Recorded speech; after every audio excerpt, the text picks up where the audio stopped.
ગઈકાલે અકસ્માતની ઘટના બની છે. હું આપને જણાવું કે લાસ્ટ અકસ્માત પછીથી અમે ખૂબ કડક એસઓપી રાજકોટ કોર્પોરેશનમાં દાખલ કરી છે. ઘણા લેવલ ઉપર અમે એના રેગ્યુલર ચેકિંગ્સથી લઈને વેરિફિકેશન ઓફ ડ્રાઇવિંગ લાઇસન્સથી લઈને ઘણી વસ્તુઓને ચેક કરીએ છીએ. એની બાદ પણ જ્યારે આવી થોડી ઘટના બને છે તો અમારી માટે પણ દુઃખદ છે. પણ એટ ધ સેમ ટાઈમ અમે આપને જણાવીએ કે કોઈ પણ વ્યક્તિ જો આમાં બેજવાબદારી ભર્યું ડ્રાઈવરનું વર્તન છે, કંપનીનું વર્તન છે કે કોઈનું છે, we are not ready to tolerate this.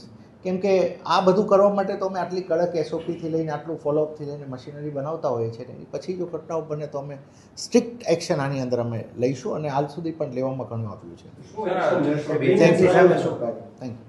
એની ઉપર હું આપને જણાવું છું કે અમે આની એક જવાબદારી નક્કી કરી અને પછી જો એજન્સી હશે તો એની સામે, ડ્રાઈવરની જો પર્ટિક્યુલર ભૂલ છે તો ડ્રાઈવર સામે it has to be seen કે ક્યાં ક્યાં કોની જવાબદારી. માની લો કે ડ્રાઈવર છે, બધી રીતે એને એજન્સીએ પોતાનું વેરિફિકેશન કર્યું, પછી ડ્રાઈવરની ભૂલ છે તો then driver will be punish. Sir, આ પ્રકારના ડ્રાઈવર અને કંડક્ટર બંને મુસાફરો સાથે બહુ ગેરવર્તન કરતા હોય છે, વારંવાર ફરિયાદો આવતી હોય છે, વિડીયોઝ પણ આવતા હોય છે. હું આપને જણાવું કે જ્યારે ક્યાંક આ ભરતી કરે છે એજન્સીનો જ ક્યાંક આમાં વાક હોય. લેટેસ્ટ આમાં એકદમ આપણે જજમેન્ટ ઉપર એ રીતે નહીં આવી શકે. આપણે એ જોવું પડે કે કેવા છે.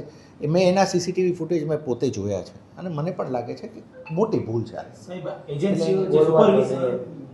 એજન્સી જે સુપરવિઝન કરવું જોઈએ કરી છે કે નહીં, કે પછી આની જો હું આપને કહું, એક વખત આપ રિફર કરો અમારી એસઓપીને. આપ જો one of the strictest SOPs on city bus operations, એ હું બહુ ખાતરીથી કહી શકું છું કે છે, કારણ કે મેં જાતે બેસીને બનાવી છે.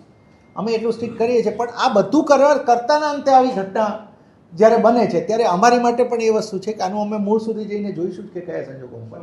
બાકી આપણા ડ્રાઈવર્સ પહોંચીએ છીએ, આપણે પહોંચીએ છીએ ને દરેક કેસમાં આપણે એક્શન લઈએ છીએ. ઇનફેક્ટ દરેક એક્સિડન્ટની અમે 2 કલાકમાં તો અમારો પ્રાઇમરી ચાલુ કરી દઈએ છીએ. પ્રાથમિક હકીકતની અંદર સાહેબ આ દારૂ પીધેલો હતો અને ફરિયાદ પણ નોંધાયેલી.